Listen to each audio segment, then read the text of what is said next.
Hi, my name's Biff. I'm a regular guy aged 54 from Canterbury in Kent, and I'm a member of Insulate Britain. This is just a video I've chosen to do off my own back and doesn't represent an official view. I'll be continuing to participate in non-violent civil disobedience and causing necessary disruption because it is the only way to highlight how little this government cares for anyone but themselves. You all know by now that each year over 8,000 people die in what's called fuel poverty as a result of something as simple and as utterly inexcusable as living in a home with poor insulation. You also all know by now that hundreds of thousands of proper value-adding jobs could be created and our CO2 emissions brought down simply by this government putting us on the necessary war footing and insulating our homes. I sometimes hear people say it's not for the government to insulate homes. What a fucking idiotic thing to say.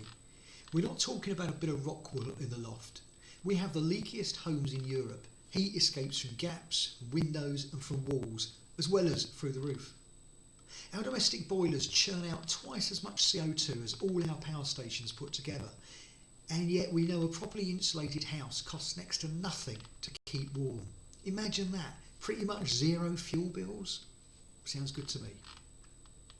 The average cost to insulate homes may be somewhere in the region of £20,000 or more each. Yep, that's a lot. But the penny hasn't dropped for most people in the UK that we are hurtling towards a cliff edge of man-made climate change and ecological collapse. If we do not act now decisively and focus every bit of effort into avoiding the imminent cliff edge, there's no future for humanity. It ends. Societies collapse, our children and grandchildren are going to die in war and famine. That's not me, a regular British shop worker, talking. It's what the world's independent expert scientists have been screaming about for years. It's why other governments are acting decisively and urgently and pulling out all the stops. Your media might be telling you that it's not for us to do something because some other country should be acting, but I tell you what, did you know the Italian government are currently paying households 10% more than they spend, up to €100,000 to insulate their own homes? That's a government that isn't as rich as ours, but one that is simply doing what it should be doing. Now do you get it? Our UK government full of people richer than you can ever imagine, people that don't give a flying fuck about regular people like you and I. That's who we've got in charge. We and our children are screwed because they know what's coming but are acting only to make themselves and their corporate donors as rich as fucking possible at our expense over the coming years. It's their children that are going to have food on the table in 20 years' time, not yours or mine. It's their private hospitals that will have medicines whilst the likes of you and me will have nothing. That's the reality of the situation. Societal collapse is coming. And instead of telling you what is looming, the government are making us the scapegoats. Us, sitting in the road, messengers, just trying to get this on the table. They're using us as scapegoats. All the while you are stirred up to hate the eco-mob, stopping hard-working people from getting to work, you are not actually looking at what's going on. It's the classic magician's trick of look over there, not over here.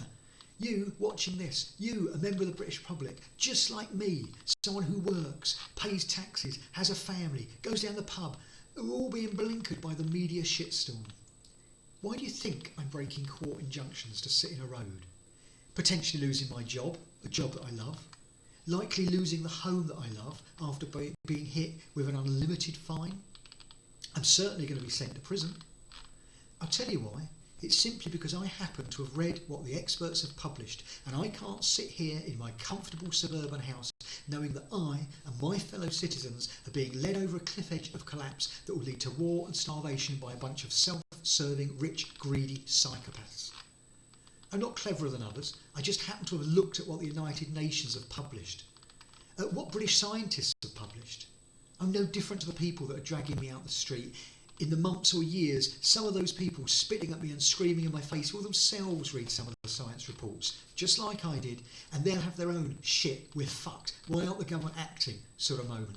Then they'll be on the road, just like I've been. The climate crisis isn't going to magically go away, it's only getting worse. Here in the UK we're reasonably well protected so far, but shit is going down elsewhere across the planet and it's going to reach our doors soon. Last year, the coldest town on the planet in Siberia, a town with a normal peak summertime temperature of 16 degrees centigrade, had a new record set. Have a guess what the temperature was. So normally, peak summertime temperature is 16 degrees centigrade. 16 degrees centigrade. Have a guess what their summertime temperature was this year. Okay, the temperature hit 38 degrees centigrade. Just let that sink in. That's what's happening elsewhere. Siberia is melting due to human CO2 emissions. What will make your heart stop, as it did mine, was to know that the Siberian permafrost traps vast amounts of methane underneath it. Methane is 84 times worse than CO2 as a greenhouse gas. Once that methane is released from a Siberia that's melting, that's another irreversible trigger point our inaction has set off. I'm a regular guy, I keep saying that. I never thought I'd be sitting in a road being dragged out of it by my fellow citizens or by the police. By the same token, I also never thought our government would so blatantly screw us all over and leave us to a future of suffering and death. That's why I've no option but to be in the road. Disruptive protest is the only non-violent way to highlight that our government is signing your children's death warrant. This government and those in Westminster that are not speaking out and telling you the cold hard truth are betraying each and every one of us. They're betraying you and betraying me and betraying those children that are yet to be born. Yep, I'm breaking the law, I'm sitting in a road. But what this government is doing is far, far unforgivably worse. What they're doing is the very definition of treason. Their jobs exist to safeguard and protect us all, but they're choosing instead to throw the normal people of this country on the fire. They are committing treason. Ask yourself, in light of what the experts are telling us, in light of government inaction, why do we not have 50 million people in this country, all of us on the roads, marching on Westminster? If we did, we could stop this corrupt, treasonous, greed-fuelled government that enslaves us all with one that is fit for purpose and will act to save lives now and save the lives of our children. We just need to all get off our arses. We all know this government is failing us.